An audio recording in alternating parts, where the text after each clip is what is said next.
Clay. What? He's finally back from MagicCon. Yes, I am. Lots of driving, lots of snow, and wind in my face. My ears hurt still. You driving with the windows down? Of course, No, that's weird. because farts. Is that from you or from Cooper? Yes. Okay. Yes, Clay did go to MagicCon Chicago with our friend Cooper, who's Big Cat 23 Yes. on Twitch. Sure And did. the two of them seemed like they had a great time. I got the footage back, and I'm putting together a compilation of all the stuff that they did while they were there. Yep, Obviously, you played some Magic. I did. Yeah, I played Magic with a lot of fans of the game, a lot of creators as well. Mm-hmm. And I got to play more Magic than I have in a while, just because you're there all day and you're pretty much get a good setup for yourself at one of the tables, either the free to play center or the creator center, and you're just going one after another. Yeah. And just going like, oh, okay, good game, and then you fist bump and just go on to the next person. So we played so much Magic, probably until like 12 or 1 o'clock in the morning. That's a lot of most Magic. nights. Yeah, it was nuts. So it's nuts. Okay, so we have gone to Gen Con because that's where we met, obviously, and we go every year. Yep. We have gone to Comic-Cons, both in Indy, and you went in Washington State. Yep, Emerald City Comic Con. Yes, and then we've gone to Lexington Comic Con. It's pretty much all of our cons. Right? Yeah. Okay. What are of our pros, you might ask? So between those, you know, the Comic Cons, the Gen Con, how did MagicCon fare to those cons? It fared decently well. I mean, Gen Con is just like 120,000 people attendees for the whole weekend. Yeah. MagicCon is not that. It's very much skewed down because the catalog of games that you're going to get at Gen Con is so vast. Whereas over in MagicCon, it's one central game, and a lot of people are there just to play, maybe for the weekend, or maybe even just collect their cards and trade up towards getting some, old dual lands, maybe like a pack of Urza Saga, just some really cool things for home. They're very much concentrated on the experience, whereas Gen Con, you don't really know what you're signed up for until you kind of get there. Sure, you know some games that are coming out, but with MagicCon, you kind of have a goal and purpose to play as many games as you can or have the experience that you set out for yourself. Yes. So it was really fun. And a point of contention, a little polarizing topic, is this new bracket system. That was a hot topic for a lot of people there. Was it? And I have some opinions on it. So on the back half of this video, I would love to talk about the new bracket system. Definitely. So watching the footage, it did seem like there was room to walk around. And there was. Like this last year at Gen Con, there was not. Nope. So I ass to butts. Yeah. Yeah. I did think there was probably a few reasons to that. One being that MagicCon is held multiple times, even within the US. Just like Comic-Cons are. Basically, every state has their own Comic-Con. Yeah. But MagicCon has, I think, 3 throughout the year in the US and then maybe 1 overseas or a couple more. Yeah.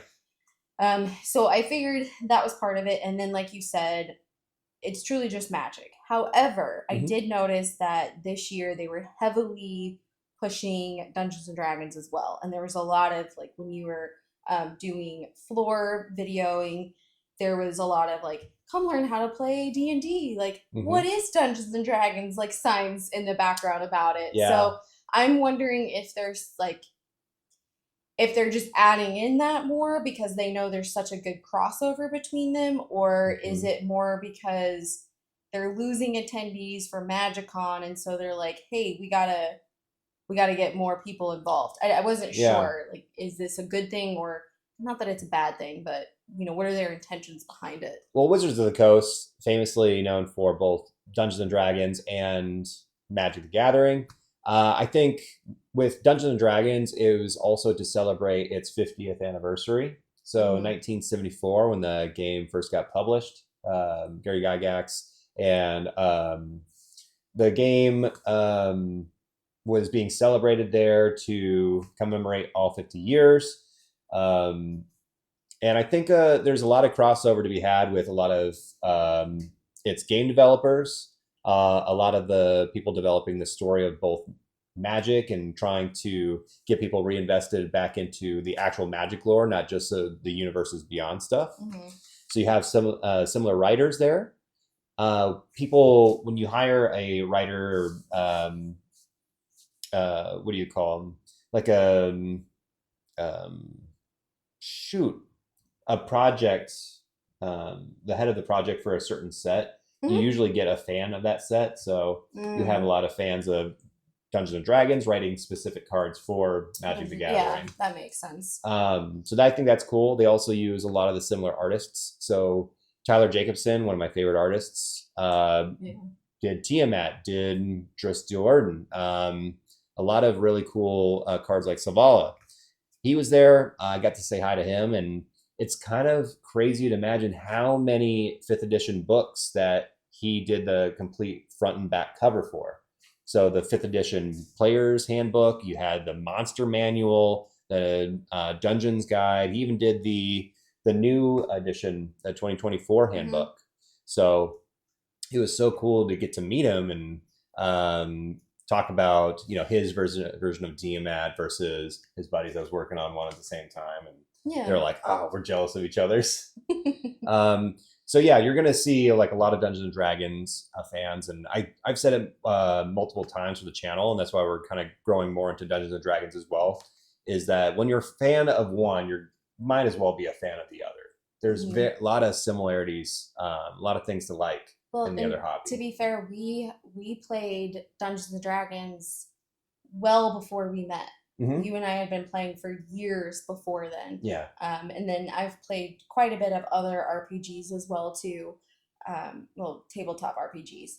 And it's just been always something that we integrated so seamlessly into our lives together. Yeah, that's one of our first dates is just role playing. It was role playing. In a public setting. In a public setting. There were other people. We grossed out everybody. It was a very 50 Shades of Grey, and that's an old reference, Clay. Is it? I have no idea. What are the kids reading now? Like Icebreakers or something? Or, yeah, whatever the famous smut is. But anyway, ACOTAR and Fourth Wing. Oh yeah, Fourth Wing. There's going to be a Fourth Wing convention at one point. I can guarantee you that. There's a romantasy. Mm-hmm. It's romance con. We'll rub our dragon scales together. We'll start a fire between our scales. I keep trying to explain to him that the dragons are the ones who are having the sex. They are. But okay. Dragons actually come from eggs. So. Mm-hmm. How they fertilize those eggs, though. That's the fun part.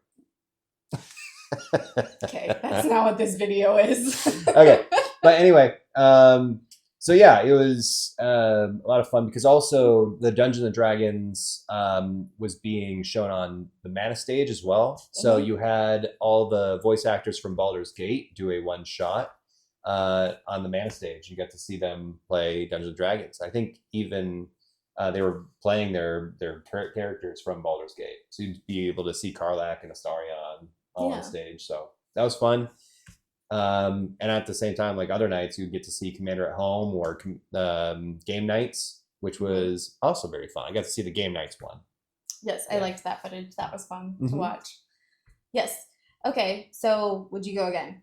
Oh, of course. What would you do differently, though, for next time that you didn't know for this time? Something that I thought was pretty interesting. When you go, you're like, how many decks should I bring, or how many games of Magic do I expect to play each day? I would say you play more Magic outside of the convention. So once you're in the convention hall, you can go to the free-to-play and you can play there as long as you want. Sometimes it's a little hard to find games because people are playing with their friends most of the time, and they're maybe have an open seat of one, maybe two. Otherwise, you could just contact people on Discord, like the MagicCon Discord of wherever it's going to be, and be able to meet up with those people. But I played most of my games right around the hotel restaurant areas and little like, what do you call it? Like the lobby areas. Yeah. You go to the hotel lobbies, it's going to be a lot of fun because you're going to see a lot of fans of Magic just playing on whatever flat surface that they can find. And those are the games that took me until like 1 o'clock or midnight, past midnight. Mm-hmm. So I would say probably when you go to the convention, if you have a hotel that's right across the street, I would bring like maybe 3 decks, maybe a max of 4, and then have, when you go there, just have 6 decks available for you to play. That way you know your cards and then also are familiar with them, so you can just keep going from game to game. Mm-hmm. And that way you could just switch them out. Like I went back to my room, I'm like, oh, they're playing high power stuff. I'm going to go grab Niv Mizzet. So ran up there, went back. But that way it doesn't break your back and it's more manageable. Mm-hmm. Also, less cards mean less chance for get something misplaced if you go to the bathroom or something too. Yes, because you are in a big city, so. Yeah, I think we did everything right though. Like we got the Marriott that was right in the complex, but if you go on the map of MagicCon, it was actually super useful because we were trying to go by ear and figure out where we were going. We were getting incredibly lost. There's stairs that will go like backwards and forwards, and we're looking for these walkways, these overhead walkways. Do you know that stairs actually go 2 directions? No, these were really funny. They were like, you'd have to go around and then go up the stairs. Yeah, like start moving. It's a big complex, and they also had a dentist convention there. Like where a lot of dentistry. Yeah. So we went there initially. Cooper and I were like, "Wow, Magic players are really well dressed. I should have invested in more fleece." They all have really good teeth. Yeah, fleeced vests and bow ties. Yeah, it's good not my scene. And I'm dressed like this. I'm like, I don't think I think I'm underdressed for this situation. Yes. Actually. Yes. So, but I've asked some of the people that work at the hotel. They like us more. Apparently, we tip better. And I'm like, that seems weird. At Gen Con, people around there all say that. They love gamers. Yeah. So keep it up, guys. Mm-hmm. So I would change just those couple of things. And food prices there, super scary. They're like a hot dog, a chip, and a soda, $20 minimum. So be aware of that. Mm-hmm. So get breakfast at the hotel preferably, and then go. Mm-hmm. You definitely need the food because at one point it was kind of scary. I called you afterwards. I thought I was having a stroke because a period of time goes by when you're focusing on a game for so long and you're reading your cards. For me, my vision started getting obscured on my left side, so I could see like my like fog rolling over, like the card fog, like someone just painted green, and I was just like, I'm blind, and it just started zooming in from my left peripheral until I was able to just get up, take a couple of laps, maybe go outside for a second, got something to eat, and then it eventually went away. So don't look up on WebMD and expect the first result to be the accurate one. I told you not. It said you either had a stroke or you had cancer, and I was like, no. Or a migraine. Could be a migraine in there. It was probably a bit of a migraine, but I think a lot of it was you weren't getting enough rest, so your eyes weren't resting, and they were really becoming strained, probably with all the lights as well too, but you're trying to read all that fine print, and your eyes were straining. Yeah. And you're stressed because you're in stressful situations. Yeah, and it's not like bad stress. It's like good stress when you're like, oh man, all right, I have to come up with an answer for that. Oh my God, I'm in the upside down. So be aware of that. Definitely have, you need the energy. So keep food, like just regularly have snacks on you. I have like some trail mix in my bag, and I had water on me at all times. So that's good. Yeah, you're going to play a lot of games. And you need the brain energy. So, and then of course we had the bracket system. The bracket system is very interesting because everybody's been trying to have these session 0 conversations for so long. Yes. And we initially had a level 1 to 10 system, and it never really made sense to a lot of people. So everybody would go in there, and from my experience, would not know where their deck currently stood, so they would make it a 7. So they can play as many people as possible with their deck. Yeah. Whereas it might not be a true 7. Like some precons even give the not all precons are created equal. Yeah, exactly. It might give the implication that it could be more powerful than a standard. I just put together what I had at home and threw in Cyclonic Rift and hoped that, swung for the fences. So we're all a 7. I never really quite agreed with that. Thought it should be like a 3-tier system where it's something more experimental, something that's got a goal in mind. It's fairly competitive. And then 1, I am playing for prizes at my local game store. I am going to do whatever I can to win. And those often are like the more expensive decks. I do like this new bracket system. Like you had said, though, 1 to 10. I think that is very difficult. And 1, it's too ambiguous. And then 2, that's too much of a range. Yeah. Too much of a range in there. What is the difference between a 6 and a 7 and a 7 and an 8? Like we don't know. What is that? Right. But having the way that it is now with 5, correct? Mm-hmm. And we did initially try to do something between those two, where if you played certain cards, it would add to your points. So you'd scale them that way. Yes. And that also didn't work because, it was, it's also very hard to manage, and the app that they were working on wasn't quite working. So now we have this one. Yes. And I don't think it's perfect by any means, but I think it gives a really good starting off point, to say, well, according to, the app, my deck's a 4. Yeah. Okay, cool. So I know that I could pull out these cards because it will tell you which cards are actually making it the 4. So I could pull those out and be a 3 and then be able to better match up with my opponent if they're a 3 as well too. Yeah. If you wanted something that's like a tutor, you could put in a demonic tutor, like that's what's in your deck, to pull out one of your win conditions. Or if you wanted to scale down so you could play with more casual, like pre-con level, you could always switch it up for like a Buried Alive. You could switch it up for something that puts it into your graveyard. There are cards that exist that pull those cards. I think it's like Demonic Consultation or something along those lines. Diabolic Tutor. Okay. Diabolic Tutor is the Demonic Tutor Light because it costs a little bit more. And the way the bracket system is also meant to be set up is to give your other players a chance to also meet some of their win conditions.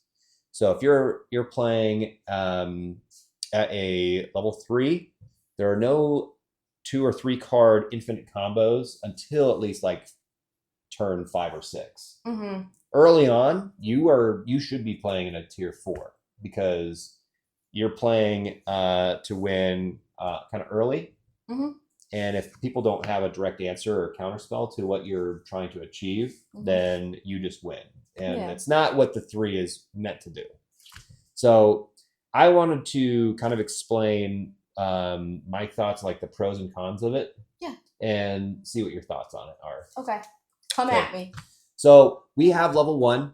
Level 1 is kind of hard to explain. Let me rewind. I view the bracket system as a 3-tier system. So when I said it initially, how I always thought of it was 1, you're starting off the precons. 2, you're upgrading your precons and maybe even building your own deck that has, a really good strategy. And then 3 is that you've kind of mastered your deck building strategy and you're building to win. You have a competitive deck. I've always viewed it as those 3 things. So how reliably can you win with your deck and by what turn? Like how fast are you going? So I've always viewed it in that. The 2 that exist in this 5-tier system are 1 and 5, and you kind of have to go out of your way to build a tier 1 deck, and the same with a tier 5. There are a lot of similarities between a 4 and a 5. So if we start at 1, this is a deck that is a little silly to pilot. It could be a very novelty thing. I don't think your goal is necessarily to win at all. It's just to show off some of your cards and have fun at the table. Mhm. That's where you're getting like the oops, all horses are in the artworks of my cards. You're getting, you know, oh, all these cards are by this artist. That's it. That's it.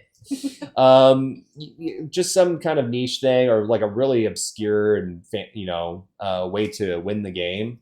I think even like winning purely through gate cards would maybe be in the one. You could correct me if I'm wrong, but I don't think they're necessarily that strong.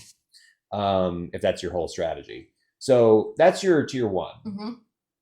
I don't mean to say like joking deck, but it is kind of like a jokey, like just have fun deck. Mm-hmm. Level 2 is where you're going to get a pre-con level, and that's your foundations. That's where most players start. Mm-hmm. And I mean, you started with a Doctor Who deck.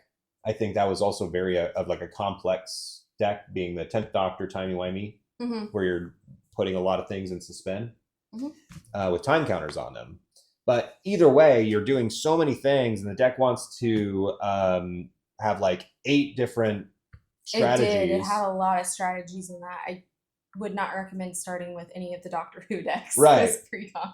You want a more reliable way of winning if you want it to actually win most of the time. For a few reasons. There was just a lot. And I mean, I have seen that with some other pre-cons as well, because I feel like sometimes they take the pre-con as a, here are some multiple ways of winning. Yeah. Is how that deck will show you, and then it's okay, I kind of play that deck a few times and I realize I don't really like these ways. I like these over here. So then you could pull out those cards and then hone in on that. Yeah. And we even did that a bit with some of our, like Slimefoot is my true first deck that I played. Yeah. And even that I was like, I really like doing this and this with it. And you were like, okay, then let me steer the deck more towards that way. Right. So I do get the pre-cons with that. There will be typically multiple ways to win within there. And but not one of them is like super duper strong. Yeah, and I was always asking like how fast do you want it? That's because true. You could get Ash Nods, you can get a sack outlet, a activated ability doubler. You asked me that you were talking about my magic deck? Yeah. Oh, okay. Different answer then. Yeah, we'll cut that out. No, but we're that's your level 2 is that pre-con kind of arena. And level 3, it's where you're breaking out of the pre-con. Either you're upgrading your pre-con to the point where you're optimizing your win condition and speeding it up, or you're making your own deck and you have at least 3 game changers. If you're going to have 1 game changer, you're instantly opted into 3. So that way you can have 3 cards that implement your strategy to its fullest. So say that you have your timey-wimey deck. Yes. And you want to compete with level 3 decks. You're going, okay, so these 3 cards, I want one thing that's a good draw power spell. I have another thing that I want an effective counter that can also generate me a lot of mana. And then 3, I want something that could... Well, I typically like to beef up Rose. Right. Yeah. So if I can suspend a lot of things, that helps with her. Oh, for sure. I would say, okay, so mana, counter, and draw. So one of the things I would go about this strategy is like, instead of doing 3 tutors, right? Right. That doesn't make sense in this. It causes you to be a little bit more creative. So I would go with like maybe a Ristic Study. That's one of the best draw powers, and it's early on, just 2 costs. You get to draw a lot of cards. Mana Drain would be a great card. So you could counter a spell, and you have a floating pool of mana for your next turn. And Jessica's Will, where you're exiling cards if you had to choose one, and you can play those cards from exile, which would also benefit your commander, or you could have a bunch of floating red mana. So you kind of like, what 3 cards would best benefit my play style? And I think it causes or sparks more creativity. And then if you're trying to power down, you can find the discount versions of those. Yeah. So that's how I'd go about a level 3. It's got a very I wouldn't say narrow. It's definitely got a focus. It can win in like 3 different kind of ways. and it could do it consistently. Once it gets ramped up to like level 6 and 7, like 5, you might be known as the threat, but that way it gives everybody a nice competitive way to going about things. 4 is you are playing competitive. I would call it EDH at that point. Remember where a lot of 7 and 8 conversations took place? Yes. This is where a lot of players live as well. A lot of players that I went and played at MagicCon lived in the 4. And they were going infinite with Phyrexian goblins, or draining us in like an infinite combo loop, or causing us to mill a bunch of cards until we couldn't draw anymore. That was all happening consistently at like turn 5 in the game. Dang. Yeah, because we were putting a lot of removal down. We were putting a lot of counter spells down. But this is where you've built a very solid deck for yourself. You're using more than 3 game changers, which is also very important. You're using the best versions of counters, or best versions of stacks cards like Smothering Tithe or Rhystic Study out. You're trying to build and build and control the pace of your other players. A lot of competitive scene is going to live in the 4. You have to kind of go out of your way to play in level 5 because, again, you do have unlimited game changers. Yeah. But the difference is speed. So when I was building my Tiamat deck recently, I wanted to make a tier 5 deck. And it's a Tiamat Food Chain Dream Hall deck. It's terrifying. I hate it. It is very cool. It makes me feel really bad about myself. You are realistically consistently getting out Food Chain or something that could get your win con of infinite mana out. And I've done it as fast as turn 2. Because you have really fast mana rocks like Mox Diamond, Chrome Mox, or whatever you're using. And you are infiniting, bringing all these dragons out, hitting your opponents for life. And we aren't going to talk about how expensive that deck is, are we, Clay? No, that's why I use proxies. He does. I think you're okay to use proxies unless you're playing in a very official setting. So you can play any of these levels. I would just recommend not spending $20,000 on really good land and fast mana. So that for a few reasons, again, I would say don't until you really know that this is the deck that you want. Yeah. Because so many times we'll change cards out, like, here, let's try these cards in there. And it is nice to just have the proxies of that to determine, is this actually the cards that I do want before I go out and get them?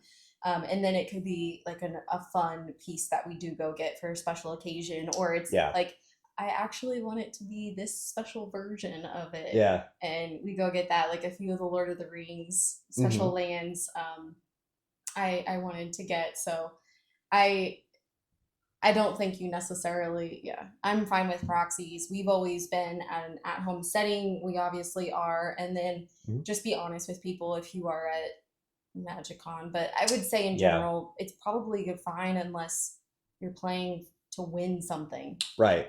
I think so. With the another pro of the bracket system too is that session zeros can still take place and you don't have to use the bracket system. If you're playing with new people, the bracket system is meant to be there as a tool so you can evaluate how the game is going to go. If you guys don't want me to use game changers, I have a level 2, or I can swap out these couple of cards and then I can play with you all if you feel like that's more balanced. A lot of people I've talked to is like, yeah, I have just a Teferi's protection. They're like, you can play NR2s. That's fine. Yeah. That's easy. Because there's also a chance that you don't even draw it. Like, ask me how many times I've drawn the one ring from Slimefoot. You're given a vampiric tutor for a reason, and you did not go into it. So I don't get the vampiric tutor very often either. So, but that being said, the bracket system, you don't have to use it. It's just a nice tool. I've seen that it's fairly balanced. I've also had people that didn't want to use the bracket system and just ask if we were all using tutors or not. And I said, define tutor for me. Does it have to say the word tutor in it? Because I know like a Lighten tutor, vampiric tutor, those are pretty big. Those are game changers, right? Worldly tutor's not on that list. So I wanted to make sure that if I'm playing a Worldly Tutor, it's not going to hit you, it's a surprise. Like I'm trying to con you. Yeah, that's true. But that's not without its pros or its cons, because the bracket system definitely does have cons. Mm-hmm. I think one of the cons is that it's not fully built yet. There's a lot of cards that I think should be game changers that were very surprising that they weren't on that list. Mm-hmm. Like the Fairies Protection, not on the list. And that cuts you off out of the game, and you could do a lot of degenerate things with the Fairies Protection on the stack. So you can play Armageddon to Fairies Protection, blow up everybody's lands. Like I think it's pretty important. Teferi's Protection is phenomenal. Food Chain in green wins games. Food Chain is what gives all of your infinite mana. You could have plenty of other combos. I'm not saying that every combo piece should be on the game changer list. I'm saying Food Chain only costs 3, and you can easily get it out and sacrifice Squee a million times. That's what he's there for, and make yourself an infinite amount of mana, and do it in a lot of different creative ways. I think Food Chain would be one of my picks, or Natural Order, just tutoring out a creature right onto your battlefield. It just costs one of your creatures and that amount of mana. I think Natural Order is incredibly good. I think green got off super light. I think there was only 2, like Survival of the Fittest and one of the big guy, the big Phyrexian guy. Shoot, what's his name? Well, I had asked you about Crater Hoof Behemoth. Yeah, he's not on there. He's not on there. And no. I guess I was like... He's a game ender. Yeah, he is. I think with a game ender like him, though, you can counter it. Like you can.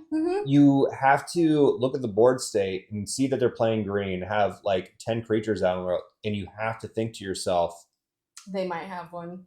How am I going to survive a Crater Hoof Behemoth? They might not have one in their whole deck. You just have to ask yourself. So that way, I don't think that we should limit ourselves by adding so many cards onto the game changer list that we're just defeating the purpose of being a good Magic player. That's true. So you have to look at the board and understand. And if something looks unfair because it beat you one time, you just got to think about how you can possibly like prep yourself for the next situation of that. So, and then you become a good Magic player. But there are cards that are just generically good that you kind of feel like you are skating on cloud 9, Like a Mana Drain is just so fun because there's no mana burn anymore. So that one I could see, or Fierce Guardianship, where you don't have to pay for it. I think this is a very good start. And I'd be so interested in seeing like what you guys would add to the game changer list. And then give me even like a scummy one. Like something that just makes you so angry. Like it could be a commander too.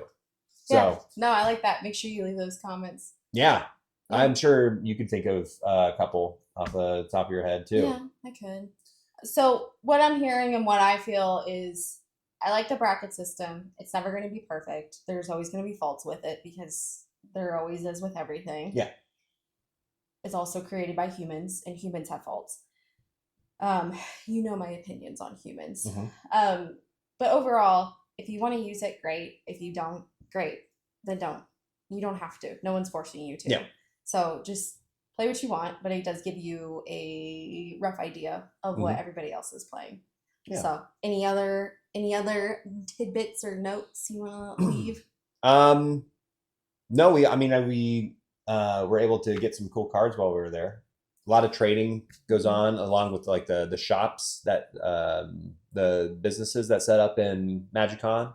So if you feel like you've always wanted a Chrome Mox and you're like, I'm not spending $100, $200 on a Chrome Mox for my deck. Yeah. You could look through a lot of your bulk, bring that with you to MagicCon and even Gen Con, because Cool Stuff Inc. is going to be there. That's true. And be able to trade a lot of the cards that you accumulated for the cards that you really want. I think that's super fun. You get to see how much effort, was paid off. Like your effort of building up your collection and bringing those cards down from all this bulk that you're never going to use to very selective cards. I think that's what's really fun about the hobby as well. So saving you money and then also invoking a spark, like an inspiration, to be your best. So I think that's really fun. Okay, so now we get to go play Magic. Yeah, now we get to go play Magic with our friends. Let's go play Magic. All right. Bye, everybody. Bye.